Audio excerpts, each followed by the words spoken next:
Elle se confie à notre rédaction. C'est un frère à ma mère. Il était venu me prendre pendant les grandes vacances. Il avait dit, il y a ses enfants qui sont venus de France et ville. On va aller passer les vacances. On était avec une de mes tantes dans la voiture. Arrivé au charbonnage, il lui a fait descendre. Il a pris une route que je ne connaissais pas, mais la route là, il n'y avait pas de maison là-bas, il n'y avait rien que les arbres et la route n'était pas goudronnée. Je lui ai demandé que la route d'habitude, comme on vit avec les mamans, ce n'est pas toujours la même route. Il m'a dit, allons seulement. Arrivé là-bas, il a garé la voiture, il a fait montrer les vitres, c'était noir, il n'y avait personne. Il m'a dit, allonge-toi, j'ai refusé. Après, il m'a dit, sinon tu descends et puis je pars. Après, j'ai refusé. Après, il m'a dit, si tu refuses, je pars, je te laisse ici. Et comme ça, il veut dire à ta mère que tu as tes portées disparues. Après, c'est là où il a fermé la voiture. Il a bloqué les portières de la voiture. Il m'a allongé sur le coussin. Il a pris mon civique, il a mis ça sur le côté. Après, c'est là où il a commencé à me faire les choses impolies. Après, comme il a fini, après, j'ai dit que tu me fais mal. Il m'a dit, attends, je juste d'abord. Après, c'est là où j'ai été pleurer, je lui ai dit, tu me fais mal. Il ne comprenait pas, il était toujours en train de me faire. Après, c'est là où, comme il a fini, il m'a dit, arrive à la maison, tu te laves. Après, sa femme n'était pas là-bas, sa femme était des gardes.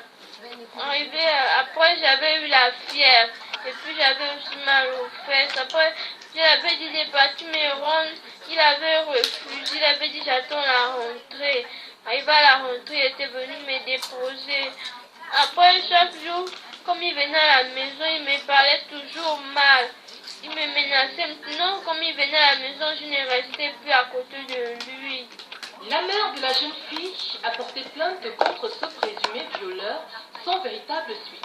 Pour cette dernière, il s'agit d'un complot organisé. Le médecin en question, il s'appelle Lubangoye Valérie Constant. Il travaille au BE2. Et vous avez initié les procédures? Je suis allée à la PJ, aller me plaindre chez les dirigeants de l'autorité. Quand je suis arrivée là-bas, le monsieur m'a reçu. Il a fait la plainte, il a amené au tribunal. Le tribunal a envoyé au soin transmis au BE2. Quand j'arrive au BE2, quand on arrive au soin transmis avec le soin transmis au BE2, en arrivant au BE2, le monsieur m'appelle pour que je me rende au BE2. Au moment de quitter de là où je travaille pour la maison, j'ai eu l'embouteillage. Au temps de chercher l'enfant, pour amener l'enfant au BE2, j'arrive là-bas, il faisait pratiquement 13 heures.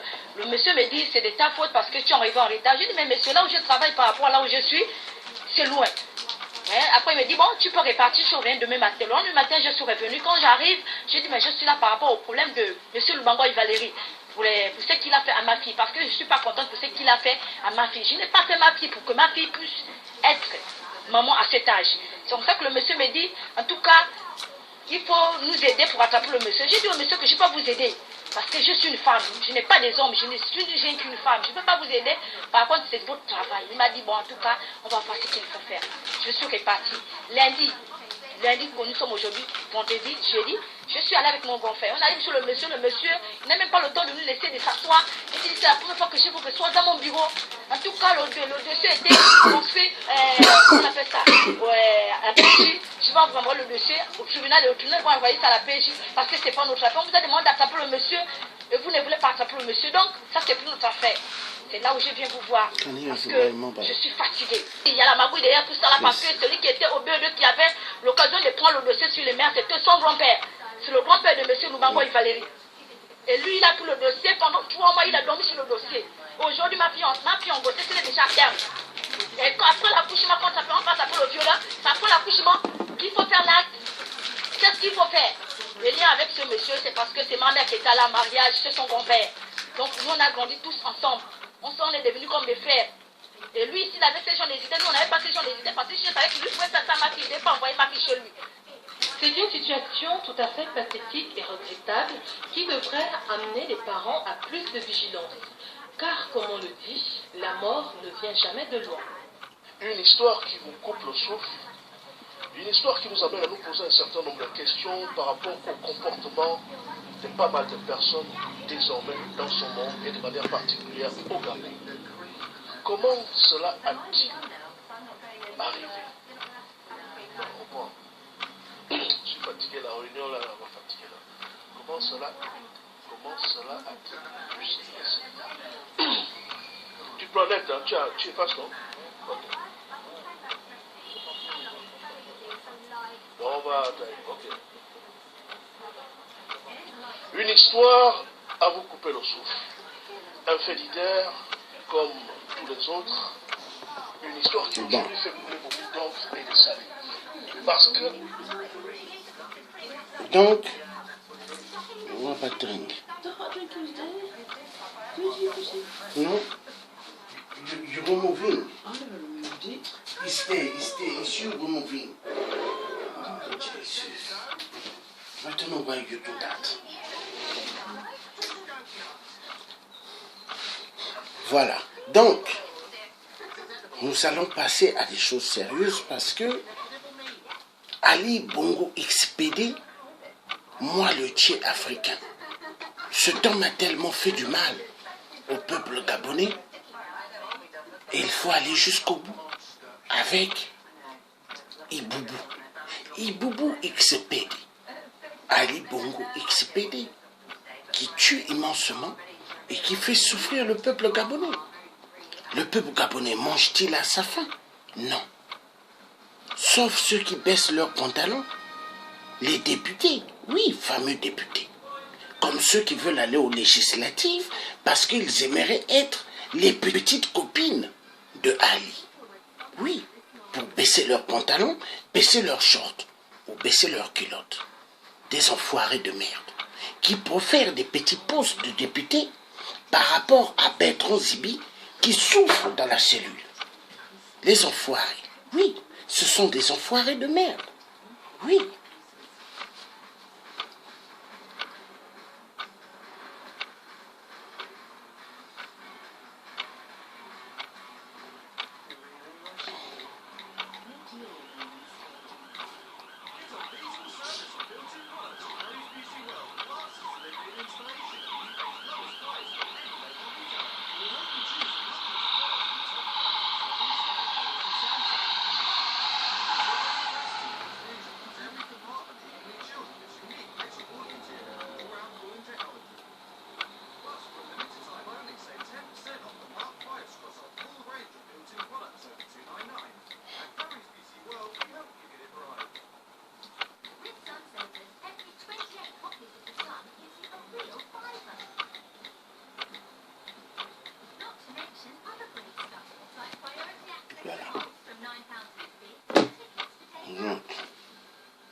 Un pays immensément riche, mais les Gabonais souffrent.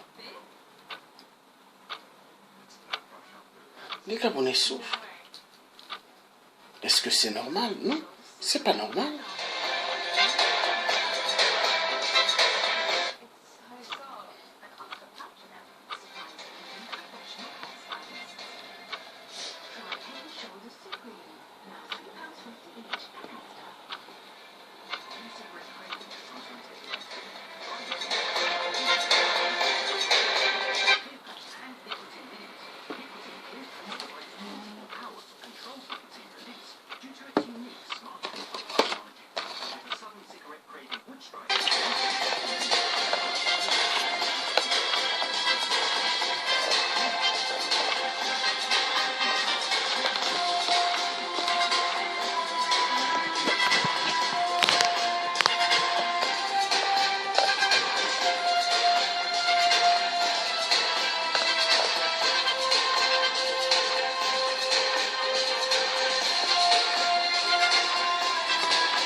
chefs d'État français, avec qui avez-vous été vraiment très très proche?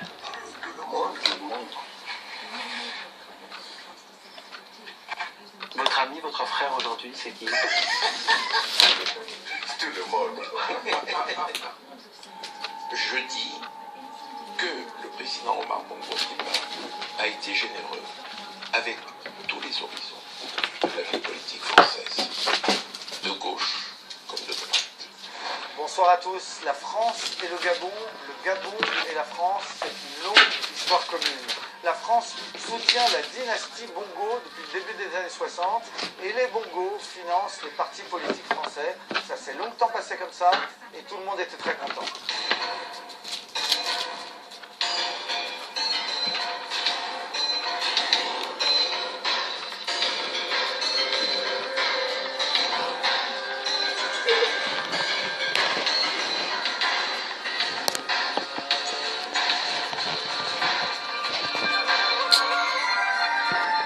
Ce soir, complément d'enquête vous raconte donc l'histoire d'Ali Bongo, l'actuel président du Gabon, ce petit pays pauvre en Afrique, pauvre malgré de grandes ressources pétrolières. Ali Bongo, c'est un des 54 enfants d'Omar Bongo.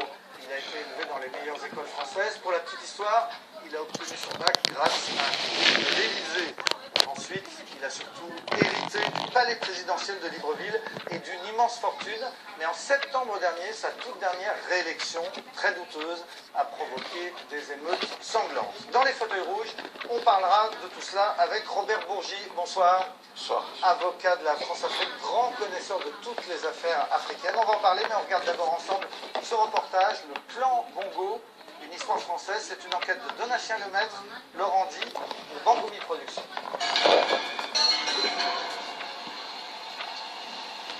Vous allez bien, Monsieur le Président?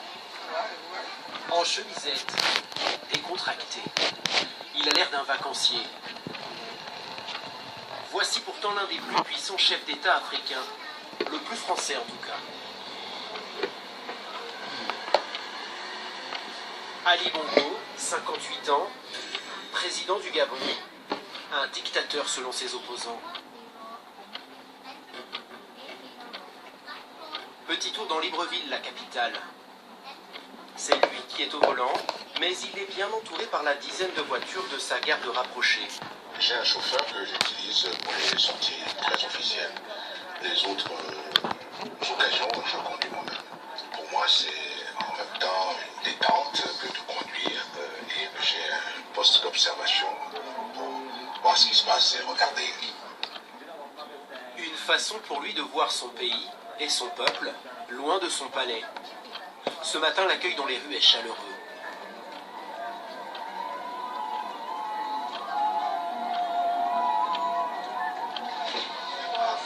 Bonjour le boss. Comment ça va les hommes? Ça va, c'est bien. L'initiative, c'est bon le boss. Nous sommes très contents. J'espère beaucoup de succès à partir de C'est très bien, nous sommes très heureux, ça va. Ça va, c'est très bien. Merci. Ok, merci monsieur le président. Merci.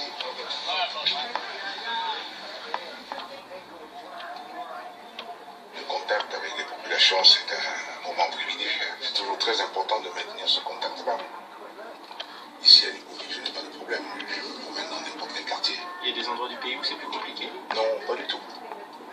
Dans tous les coins, tous les endroits, toutes les villes du pays, je me promène sans difficulté. Alors, Ali Bongo populaire, pas si sûr.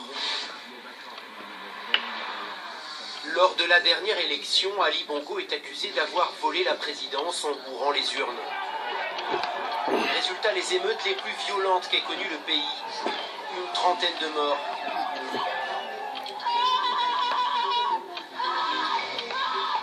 Ali, attention, c'est pas un petit gros. C'est quelqu'un qui peut être parfaitement brutal. C'est le docteur Jekyll et Mr. Hyde. C'est un type qui peut être policé comme ça à Faf, mais aussi extrêmement violent. Il est diabolique. Sans état d'âme, sans cœur. Je vous assure. Le Gabon, petit pays d'Afrique de 2 millions d'habitants. Dirigé depuis 50 ans par la même famille, les Bongo. Le Gabon, base arrière de la France, qui s'y fournissait en pétrole, en bois en uranium et en cash. Omar, le père d'Ali, aurait offert des millions d'euros à nos hommes politiques pour financer leur campagne. Giscard, Mitterrand et Chirac. Alors s'il y a quelqu'un d'autre qui vient, je ne sais pas où je le mettrai. Le président Omar Bongo Ondimba a été généreux avec tous les horizons de la vie politique française. C'était du cash, il le mettait dans des enveloppes, des valises. Et puis on donnait à telle personne qui transmettait à telle autre. Voilà. Protégée par la France, la famille Bongo a amassé au cours de son règne une fortune colossale, plus de 500 millions d'euros. Depuis la mort d'Omar en 2009, Ali a pris la relève. Comme lui, il mène une vie de millionnaire, roule en voiture de luxe, passe ses week-ends à Londres et s'offre le meilleur orchestre du monde pour faire de la musique. Pourtant, le nouveau président jure être en rupture avec son papa, roi des coups tordus. J'ai décidé que ma part d'héritage sera partagée avec toute la jeunesse gabonaise. Menteur. Il y a un côté frustration, un côté freudien d'Ali par rapport au père. C'est-à-dire, après tout, j'ai pas été aimé comme j'aurais dû l'être. Portrait d'une dynastie de chefs d'État. D'un père tout-puissant aux 54 enfants et de son fils mal-aimé qui a bien failli ne jamais lui succéder.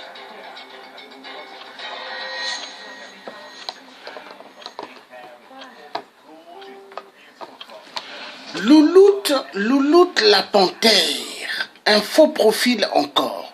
Louloute la panthère ose dire, par rapport aux Gabonais qui vivent dans des conditions déplorables. Les pauvres, ils ne savent même pas parler français. Mais c'est quand même triste. Si toi tu parles français meilleurement qu'eux, Général de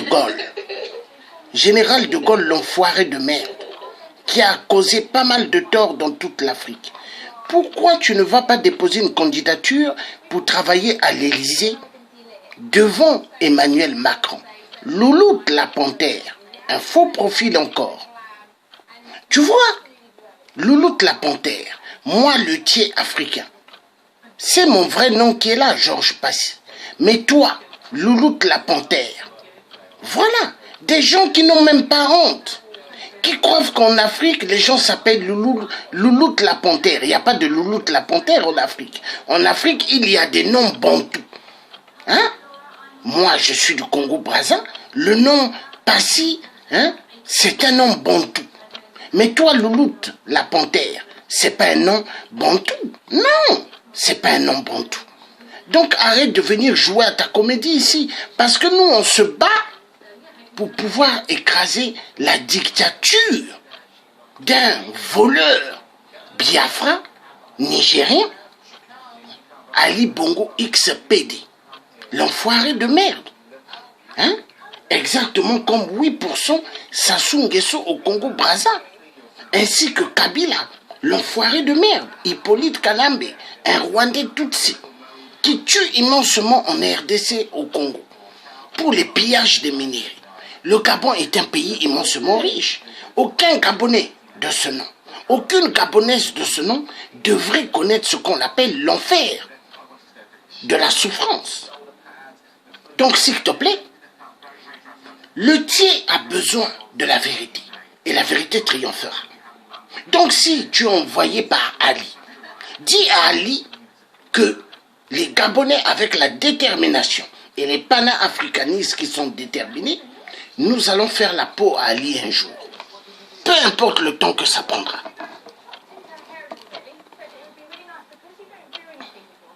C'est parti.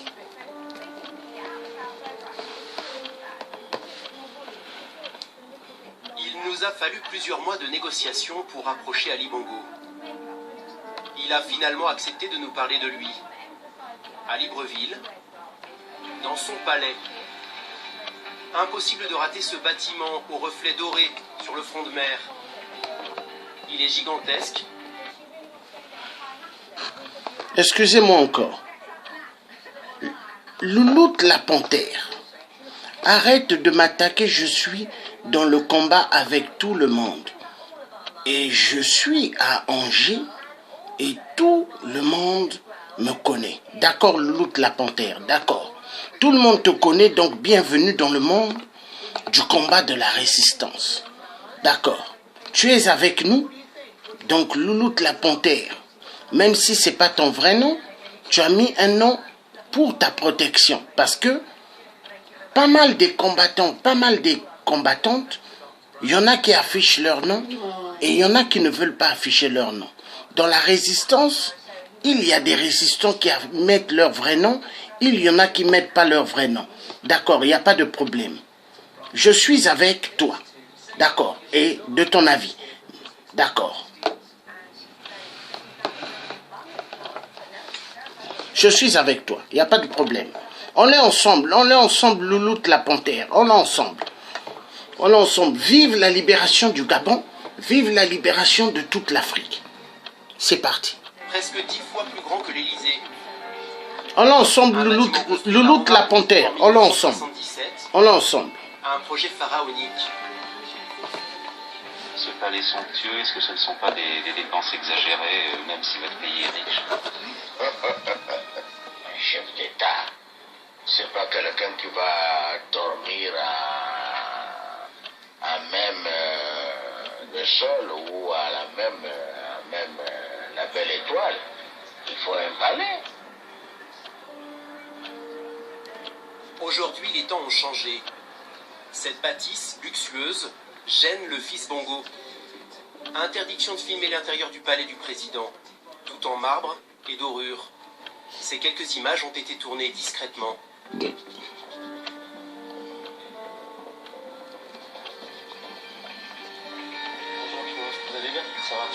Voici le salon choisi par la présidence pour l'interview. Derrière nous, des portraits géants. Ses excellences Omar et Ali Bongo. Le Gabon est une république, mais le culte de la personnalité est bien vivace. Bonjour Monsieur le Président, comment allez-vous? Très bien, très bien. Ali Bongo a mauvaise presse en France. Avec cet entretien, il veut redorer son blason. Il fait sortir tous ses conseillers de la pièce. Ah non, ils vont me gêner là. Ouais. Est-ce que là... Oui, ou alors... oui, c'est mieux. Ok. Enfin, ça... Enfin. Vous voyez comment il a chassé tous ses conseillers qui étaient dans la salle? On dirait des moustiques. On dirait comme on prend la bombe de moustiques, on se met à pulvériser et les moustiques, certains commencent à s'échapper. D'autres, ils tombent. Et c'est comme ça. Ali les a dégagés. On dirait c'est comme si ce n'étaient pas des êtres humains. Hein? Et est-ce qu'au Gabon, les gens vont continuer à vivre ainsi? Mais moi, le dit, africain, je dis non. Ali doit déguerpir. Il doit laisser le peuple gabonais tranquille. Gabonais de ce nom, Gabonaises de ce nom, doivent quand même mieux vivre et non continuer à subir à cause d'un cafard. Oui, un cafard Biafra. C'est parti. Le gouvernement français le tient à distance. Une blessure pour lui qui a passé son enfance chez nous, la France, sa seconde patrie.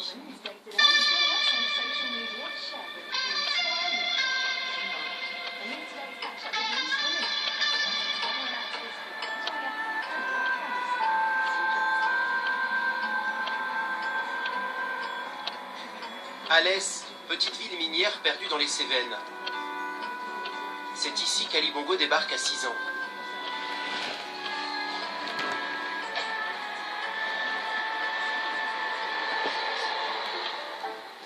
Il grandit dans ce pavillon.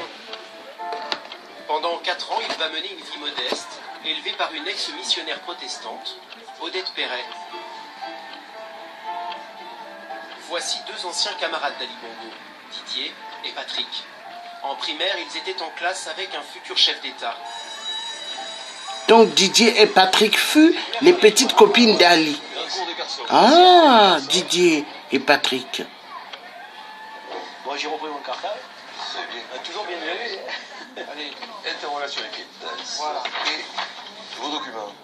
Donc il est là, c'est quelqu'un qui était assez discret, calme, bon, n'était pas tapageur, qui ne cherchait pas à se mettre en aval. C'était pas le roi africain, Non, le pas du tout. passage à C'était pas le nabab. Pas du tout le Il se frisait pas les moustaches. Non.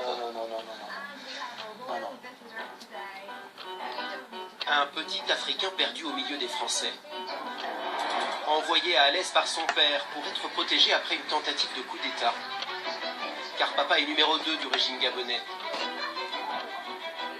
Quand Ali rentre à Libreville, à la fin de son primaire, son père a gravi un échelon. Il est devenu président. Ali a sa propre moto. La famille Bongo mène désormais la vie de château. Des années dorées, vacances en famille au sport d'hiver, dans les Alpes françaises. Ali découvre la neige et Omar est traité comme un roi.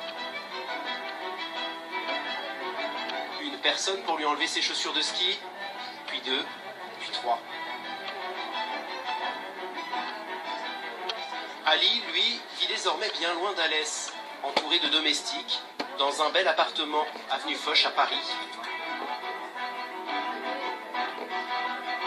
Le fils du président poursuit sa scolarité dans un établissement très réputé de Neuilly.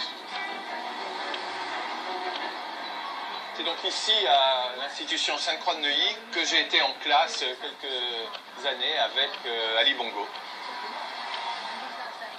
Michel Foll a fait son collège avec l'actuel président du Gabon.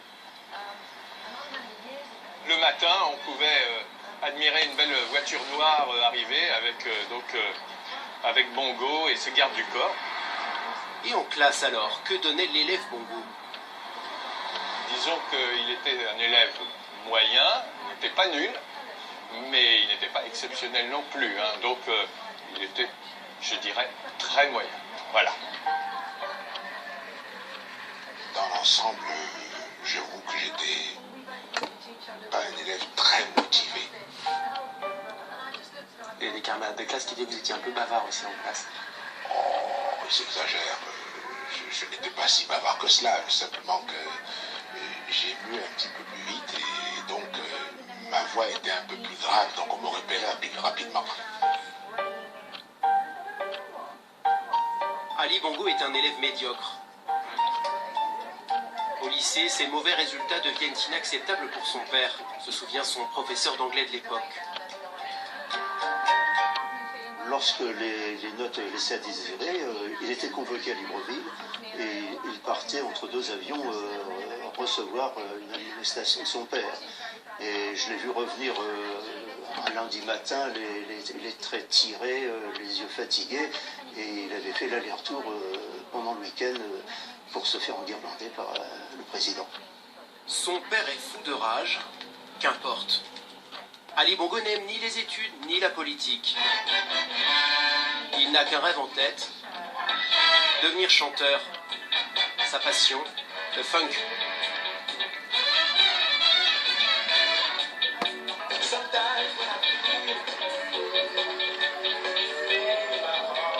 Il a à peine 17 ans et fait déjà la tournée des salles au Gabon. Il enregistre même un disque. Grâce à l'argent de papa, il se paye les musiciens de James Brown.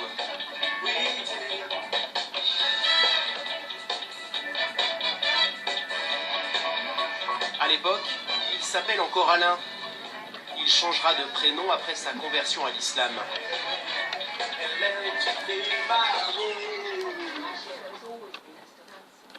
À l'approche du bac, c'est la panique dans la maison Bongo. Entre le Gabon et la France, le diplôme du fils aîné va devenir une affaire d'État. Ça, c'est l'annuaire des anciens élèves de Sainte-Croix, c'est ça? Des anciens qui ont passé le bac. Donc, on a une liste par promotion. Est-ce que le nom de Ali est là? Alors, il n'y est pas. Ah, donc il n'a pas eu le bac. C'est un mystère. En fait, Il n'a pas eu le bac. Ali l'a bien obtenu en 1970. Non, arrêtez de mentir. Il n'a pas eu le bac. Très académique, selon Jean-Paul Denoy.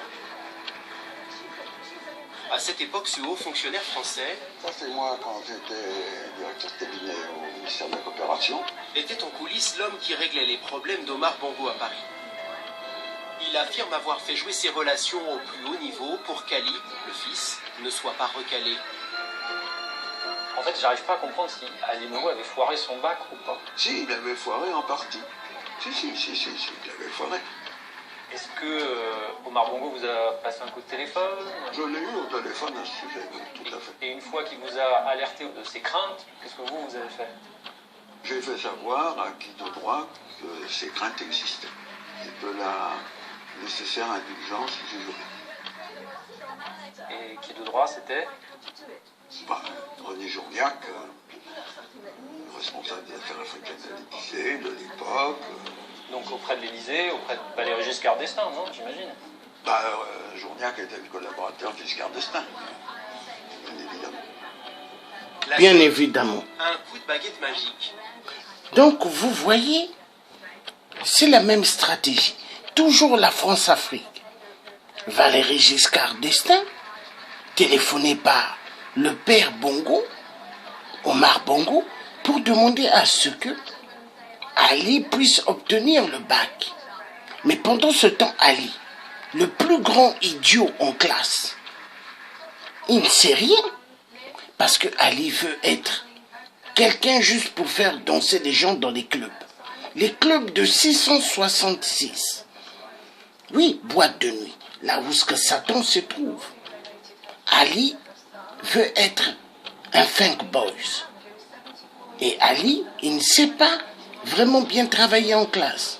Mais par un coup de fil de son père, à Valéry Giscard d'Estaing, le grand voleur des diamants de Bokassa, et qui demandait à l'empereur Bokassa, parce que Valéry Giscard d'Estaing, l'esprit gaulliste du général de Gaulle, quand il allait en Centrafrique, il partait un vendredi et il appelait Bokassa en demandant à l'empereur Bokassa d'envoyer Catherine.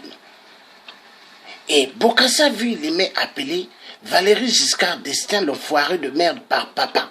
Il lui appelait par papa. Et il avait des rapports avec Catherine, l'impératrice. Et Bokassa laissait sa femme dans les mains de celui qu'il appelait papa, Valéry Giscard d'Estaing. Donc la France-Afrique est une France-Afrique satanique. France-Afrique, voleur des richesses en Afrique et destructeur de plusieurs couples des gens en Afrique. La France-Afrique. La France-Afrique est un virus plus contagieux que le virus du sida ou Ebola.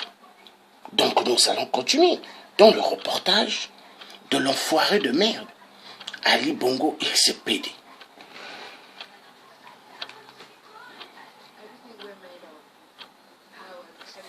Deux copies du jeune homme auraient été mystérieusement perdues. Ali aurait donc obtenu la moyenne d'office. Pour les Bongo, le bac, simple comme un coup de fil. C'était la pratique de l'époque. C'était un autre contexte. Il y avait une cogestion familiale des affaires franco-africaines, ce qu'on a appelé la Franc-Afrique. Il paraît que votre père serait intervenu auprès des autorités françaises pour que vous ayez... Ah, là, il ne sourit plus. Là, Ali ne sourit plus. Ah, vous me l'apprenez. Vous en avez jamais entendu parler? Menteur. Alice semble avoir perdu la mémoire. Une certitude, il a toujours vu la France céder aux caprices de son père.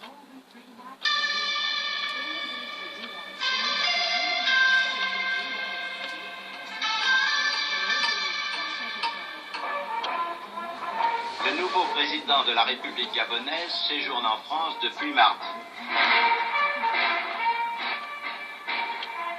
L'histoire d'Omar Bongo, c'est celle d'un chef d'État mis en place par le général de Gaulle et qui va régner 41 ans sur le Gabon sans jamais perdre une élection. La France l'a choisi pour sécuriser ses ressources en pétrole. Malin, l'homme de paille va aussi largement en tirer profit. La France, sans le Gabon, est une voiture sans carburant. Le Gabon sans la France, c'est une voiture sans chauffeur. Le papa d'Ali a du talent. Le clan Bongo va devenir puissant et surtout très riche.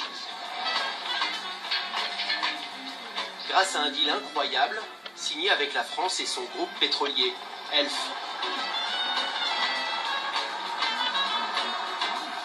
Dans les eaux gabonaises, des millions de litres de brut sont pompés chaque mois. Et le schéma de la filiale locale est le suivant. En plus d'Elf Aquitaine et de l'État gabonais, 18% des actions sont réservées à Omar Bongo, avec à la clé de jus de dividendes versés à son clan. Quand Loïc Le Floch-Prigent prend les commandes d'Elf en 1989, il découvre cet accord secret signé par ses prédécesseurs. La formule qui consistait à avoir la famille Bongo comme partenaire, je ne la trouvais pas saine, mais je n'étais pas en position de la combattre. C'est comme ça que Omar Bongo a fait sa fortune. En touchant sur le pétrole, sur ses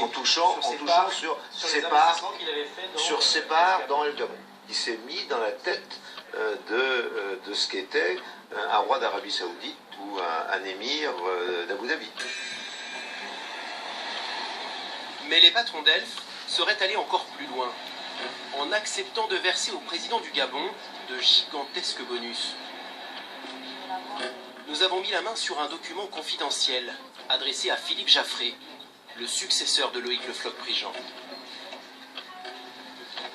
Dans ce courrier daté de 1996, signé de sa main, Omar Bongo fixe lui-même le montant des commissions à lui verser.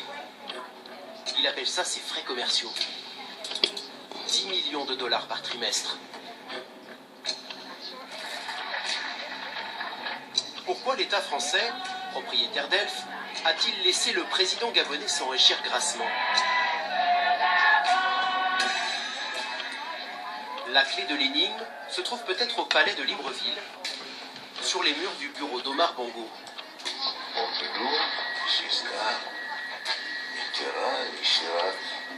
Chez les chefs d'État français, avec qui avez-vous été vraiment très très proche? Tout le monde. Votre ami, votre frère aujourd'hui, c'est qui? Tout le monde.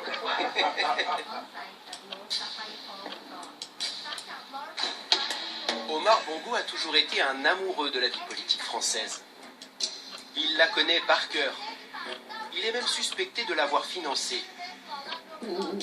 Des mallettes de cash auraient été remises à nombre d'hommes politiques. Pour cela, il serait passé par un intermédiaire. Un avocat franco-libanais. L'homme qui a offert de très chers costumes à François Fillon. Le fameux Robert Bourgi. Pendant des années, il a fait la navette entre la France et le Gabon. Je crois être le seul parmi ses collaborateurs français et amis français à l'avoir appelé papa. Et lui m'appelait fiston. Après la mort du patriarche, Robert Bourgi se met à table. Le président Bongo a financé la campagne électorale de M. Jean-Marie Le Pen en 88. Et le président Bongo m'a dit à moi, Le Pen, eh ben, il a été content de partir avec l'argent d'un nègre. Mon cher Robert Bourgi, cette photo est le gage de notre fraternité. Jean-Marie Le Pen dément avoir touché 1 centime, tout comme Jacques Chirac et Dominique de Villepin également cités. Aujourd'hui, celui qu'on appelle l'avocat de la France-Afrique va plus loin. Tout le monde était mouillé. Je dis que le président Omar Bongo Ondimba a été généreux avec tous les horizons de la vie politique française, de gauche comme de droite. Comment ça se passait en pratique? Je ne veux pas... Sans citer de nom? Non. Je ne veux plus en parler. Quand Bongo était à l'hôtel Crillon, toute la classe politique française défilait. C'était du cash, ils le mettaient dans des enveloppes ou des valises. Et puis on donnait à telle personne qui transmettait à telle autre. Voilà. C'était une façon de redistribuer. Il le mettait dans des enveloppes kaki ou il les mettait dans des valises. Donc ça veut dire des valises Louis Vuitton ou des valises Yves Saint-Laurent remplies de cash. Vous entendez, peuple gabonais? Donc, la France, pays grandement mafieux, voleur immensément des richesses du peuple gabonais. Pendant ce temps, les Gabonais vivent dans une misère catastrophique. Ça fait mal. Ça fait mal parce que je me pose la question, jusqu'à quand on continuera dans la bêtise? Ça fait mal.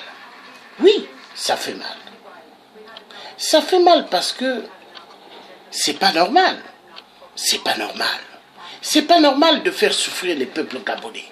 Donc ceux qui aimeraient intervenir peuvent intervenir. Bonjour la maman Suzanne. Bonjour. Comment vas-tu maman?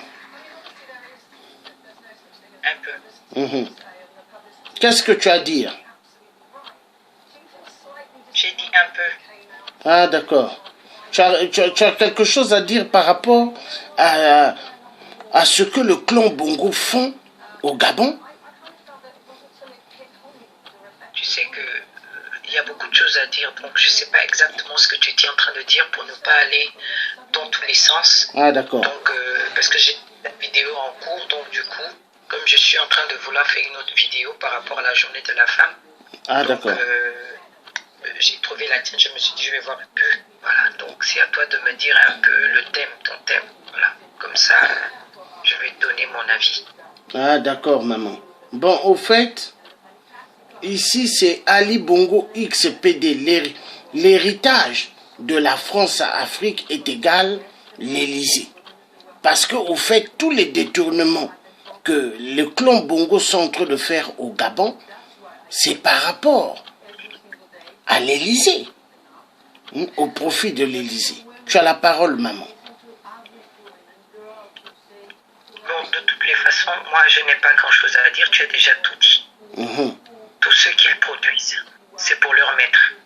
Donc comme on l'a toujours dit, ils sont là, ils sont sous la botte de ces politiques-là. Donc ils ne peuvent rien faire d'autre que d'obéir à leur maître. Or, ils n'ont pas compris aujourd'hui que nous, le peuple, nous revendiquons tout justement notre indépendance, notre souveraineté. Nous sommes en train de dire, répétons, que nous ne voulons plus que notre choix soit bafoué. Parce que eux, ils ont placé des gens que nous n'avons jamais choisis. Et tout simplement parce que ces personnes sont là pour garantir leurs intérêts. Nous ne voulons plus de ça. Parce que cette France qui prend les droits de l'homme, cette France qui prend la démocratie, qui a à sa tête des personnes qui ont été élues démocratiquement, elle ne peut pas en même temps favoriser la dictature. Dans ces anciennes...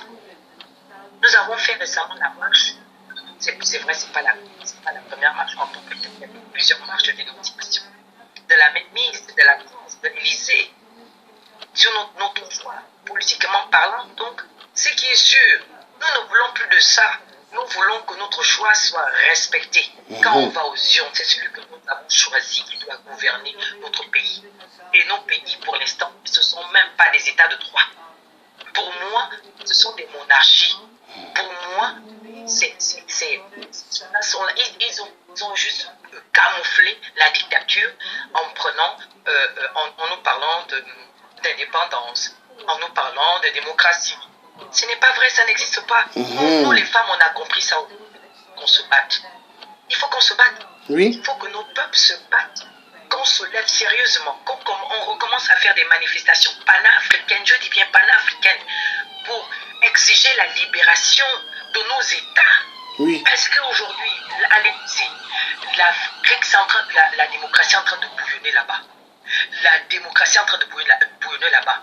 Donc, elle doit s'éclater. Il faut qu'elle sorte et qu'elle parte en Afrique. On est fatigué. Donc aujourd'hui, il n'est pas question de dire non, on doit se battre que pour le Gabon. Non. C'est l'Élysée qui a placé ces gens-là. Et tout ce qu'il y a comme argent, tout ce qu'il y a comme ressources, tout ce que produisent nos pays, tout leur appartient. Donc on n'est pas libre sérieusement de prendre ce combat à bras le corps. Tous les pays de l'Afrique centrale, tous les pays d'Afrique doivent s'unir. C'est un peu ce que je peux dire. Voilà, ça c'est la vérité, maman. Que Dieu te bénisse. Et vraiment pour la journée de la femme, que Dieu bénisse toutes les femmes sur terre qui donne la vie, parce que c'est grâce aux femmes. Et moi, le Thié africain qui suis ton frère, je me battrai jusqu'au bout à ce que la femme puisse avoir sa dignité et qu'on puisse la respecter au Gabon. Tu vois, j'ai mis tout à l'heure un documentaire sur une petite de 14 ans que son oncle, le frère de sa maman, a allé récupérer et amener chez lui, soi-disant. Il a amené la petite dans une ruelle bizarre et a violenté sexuellement la petite de 14 ans. Ce qui se passe au Gabon, c'est exactement ce qui se passe au Congo-Brazza et ailleurs. Et il a enceinté la petite là, 14 ans, enceinte. Hein? Et la maman, elle est fâchée. Hein? Donc quand tu suivras même cette vidéo, tu verras là où la petite est en train de parler, mais ça fait mal au cœur. Donc il faut que ça finisse comme tu as dit. Et la résistance doit continuer à être debout jusqu'au bout, maman Suzanne, jusqu'au bout, pour en découdre avec le clan Bongo. Et toute la dictature là, il faut que ça tombe. On est fatigué, maman. Le clan des dictateurs. Oui, le clan des dictateurs. Oui. Parce que la condition de la femme aujourd'hui, elle est misérable. On est utilisé comme arme de guerre. Le sexe de la femme est utilisé comme arme de guerre. Il y a beaucoup de choses à dire. Donc, ce n'est pas une journée en tant que telle de fête, de joie. Non, non, non. Ça ne nous concerne pas, nous. C'est une journée où on s'indigne face à la situation que vivent nos sœurs dans nos pays. Donc, pour moi, ce n'est pas une journée de joie. En plus, ça tombe un jeudi. C'est déjà jeudi noir au Gabon, jour que nos enfants étaient massacrés au QG, dans les villes, dans les grandes villes du Gabon. Donc, nullement, cette journée de la femme, comme on dit, journée des droits de la femme, journée internationale de la femme. Mais chez nous en Afrique, ce n'est pas ça. Il faut que l'Africaine réellement se lève et se batte pour la délivrance de celle-ci en Afrique. Il n'est pas question qu'on se dise que nous, au Gabon, on a déjà quelque chose. Il n'y a rien. On n'a rien. Donc c'est un peu ça. Donc je te laisse parce que je vais faire le live pour parler tout justement de la condition de la femme. Donc je voudrais bien que très long parce que j'ai envie de m'exprimer. Normalement je suis en retard. Il était dit qu'on devait faire ce live avec d'autres sœurs. Donc voilà un peu quoi. C'est moi qui suis en retard. D'accord. Donc je te remercie pour le travail que tu fais. Vraiment pour la considération que tu as de la femme. Pour la reconnaissance que tu as envers la femme. Et franchement, nous voulons aujourd'hui que nous puissions retrouver notre dignité et le respect qui nous revient de droit dans tous les pays. Voilà. Donc, à tout à l'heure. À tout à l'heure. Merci, maman Suzanne. Merci. Merci. Donc, nous avons suivi maman Suzanne. Elle a dit vraiment ce qu'elle pensait par rapport à la situation de la femme dans le monde. Surtout en Afrique. Donc ceux qui aimeraient intervenir peuvent intervenir. Ici, on est dans un direct de la vérité. La vérité, car la vérité triomphera. Donc tous ceux qui ont envie de passer pour dire la vérité peuvent passer et dire la vérité. Hein? Peuvent s'exprimer dans ce direct. Il n'y a pas de problème. Tous ceux qui ont envie de parler peuvent parler. Dire la vérité, ce qu'ils en pensent. Voilà. Donc ceux qui ont envie de parler peuvent venir et parler. Voilà. C'est pas défendu. Bon, on va repartir donc, vu qu'il n'y a personne pour le moment, on va repartir sur le direct des Bongo. C'est aussi une manière de protéger, de pérenniser ses relations avec la France. Protégé par la France, Omar Bongo a amassé un énorme magot. Mais combien pèse son trésor secret?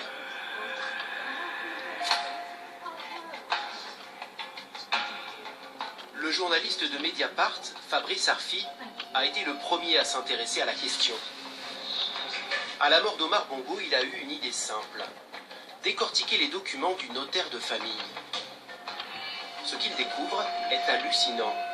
On est à peu près 500 millions d'euros. Exactement, je crois, à 460 millions d'euros. Il faut voir que pour un pays comme le Gabon, qui est un petit pays de 1,5 million d'habitants, 460 millions d'euros, c'est à peu près 10% du budget de l'État dont on parle. C'est un dixième du budget de l'État qui est entre les mains de la famille qui règne. Compte à l'étranger, yachts, immobilier de luxe. Les Bongo ont en plus la main mise sur des pans entiers de l'économie gabonaise.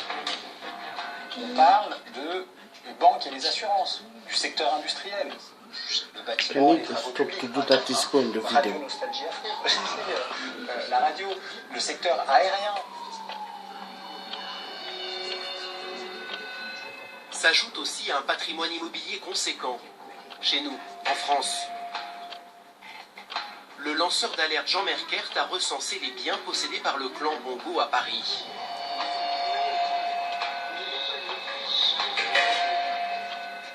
Alors voilà, ici on est chez Omar Bongo, dans un hôtel particulier d'une petite rue privative, la rue d'Aune, dans le très chic 16e arrondissement de Paris. C'est un immeuble qui a été acheté pour 3,5 millions d'euros en 1999. On a vu défiler Jacques Chirac, Dominique de Villepin, Nicolas Sarkozy, François Bayrou. Et des biens comme celui-là, il y en a beaucoup. Alors voilà, ici c'est le 5 rue Laurent Pichard. On a un 8 pièces acheté pour 1 600 000 euros. Alors ici c'est le 4 rue de la Baume. C'est un immeuble absolument colossal. On est dans le 8e arrondissement de Paris, un des plus chers de la capitale. Le clan Bongo aurait acquis 33 propriétés en région parisienne.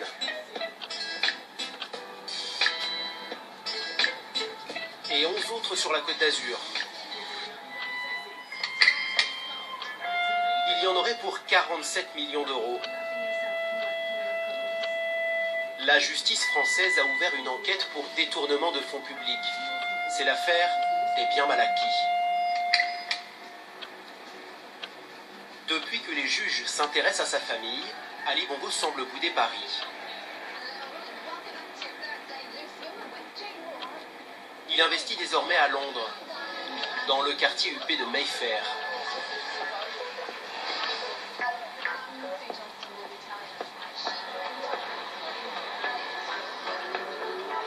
Il ne nous a pas donné rendez-vous chez lui, dans sa maison, ici à l'image, acheté 30 millions d'euros,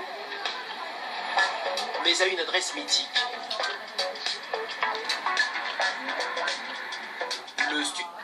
Acheter 30 millions d'euros.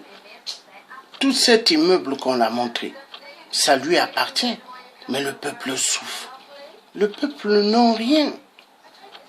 Ils n'ont rien. Au Gabon, les gens ramassent des choses même dans la poubelle pour pouvoir survivre. Et on les traite de fous. Mais ce ne sont pas des fous.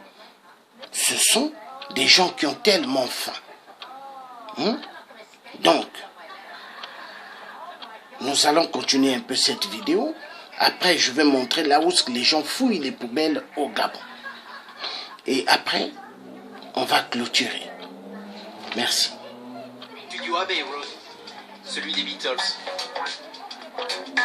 Drôle d'endroit pour rencontrer un chef d'État.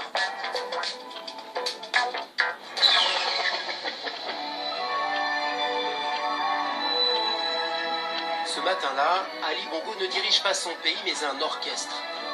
Fini le funk, il fait désormais de la grande musique.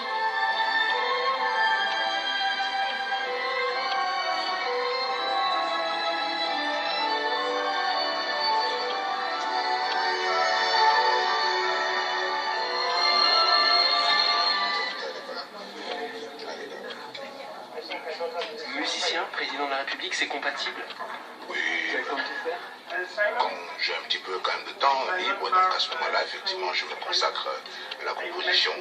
D'autres écrivent, d'autres peignent, moi je compose.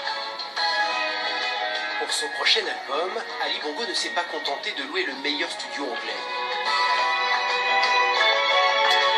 Il s'est aussi payé la crème des orchestres classiques, le London Symphony Orchestra.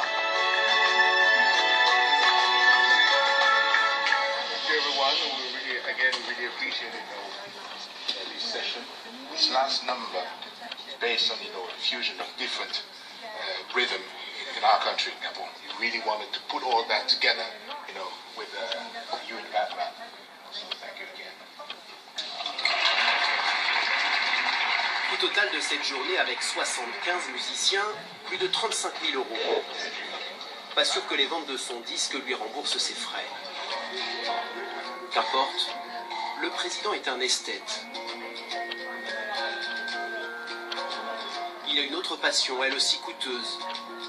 Les belles voitures, comme son père. Au cours de son règne, Omar a accumulé des centaines de véhicules de luxe. En voici quelques-uns pris en photo discrètement par un employé du garage de la présidence gabonaise.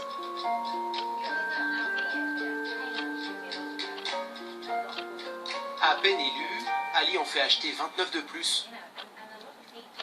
Un journaliste, Julien Pain, a réussi à obtenir le bon de commande.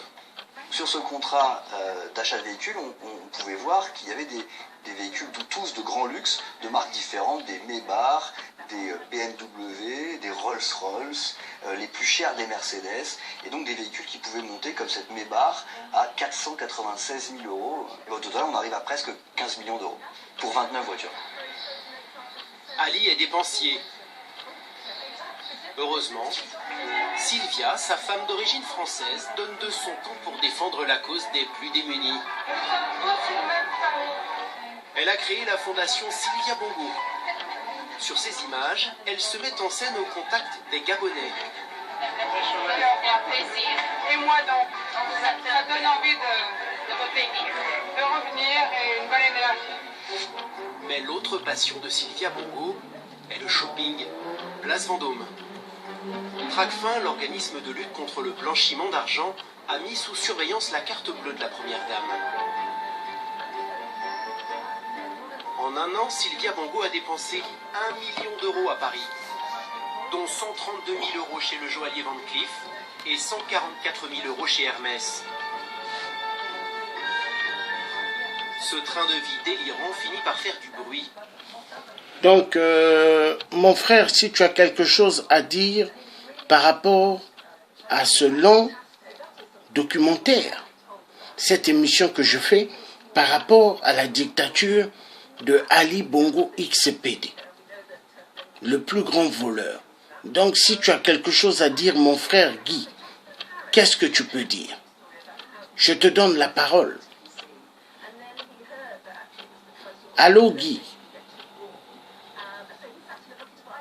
Allô, Guy? Guy?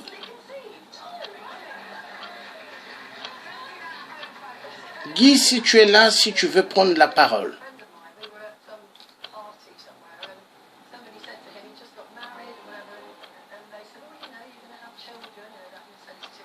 Bon, on va continuer. Au pays.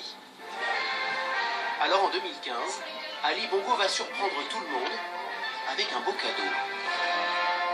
Mes chers compatriotes, j'ai décidé que ma part d'héritage sera partagée avec toute la jeunesse gabonaise. Menteur. Car à mes yeux, nous sommes tous les héritiers d'Omar Bongo Ondimba.